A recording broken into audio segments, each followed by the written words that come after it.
Hey everybody, welcome to another Tax Insight course.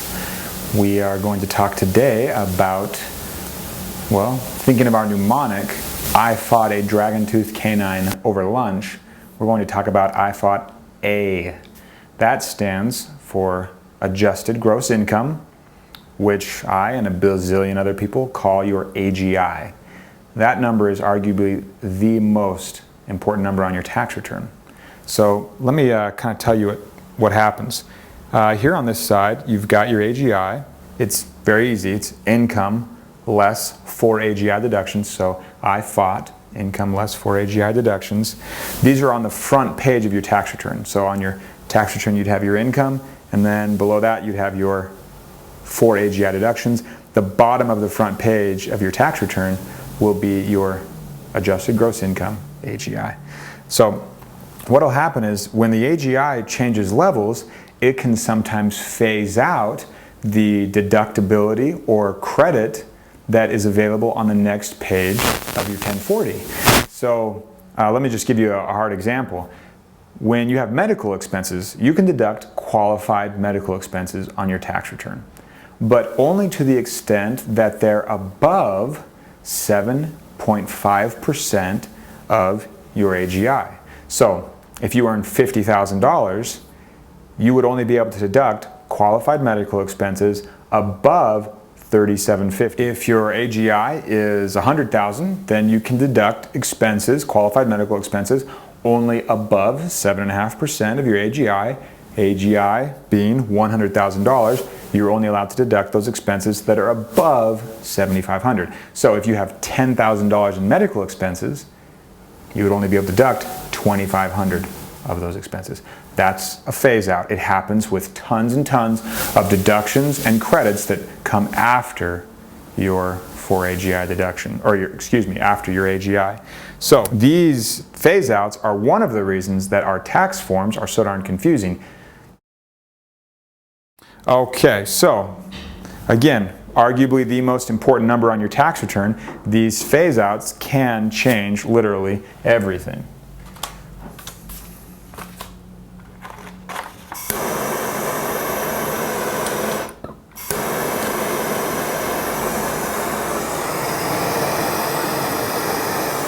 All right, we've got our phase outs going here. Now, as I increase the AGI, our credits and deductions, these happy, colorful, wonderful balloons, credits, deductions, they start to disappear. So as you increase it, let's see if I can get this to work right. Whoops. This is very fragile, just like your tax situation. As you increase your, I'm going to do this a little manually. Your phase outs start to, come on, phase out, do your job. Whoa, there went one. Anyway, your phase outs start, or your credits and deductions start to disappear. And that is why it is so important that you reduce your AGI, if at all possible, in order to protect yourself and protect these credits and deductions from disappearing. Just for fun, let's see what would happen if you lost all of your credits and deductions. Whoa, whoa, whoa, it's not happening. So, that's how the AGI works. Let me turn off the phase out really quick so you can hear me a little better. It's much nicer. Okay. That didn't work out quite as smoothly as I'd hoped, but you got the idea.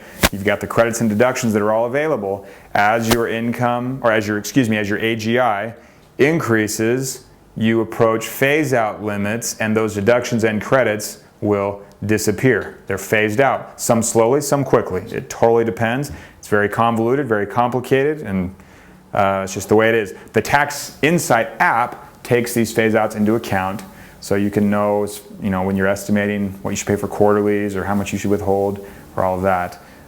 So you can have a pretty darn accurate number there to work with.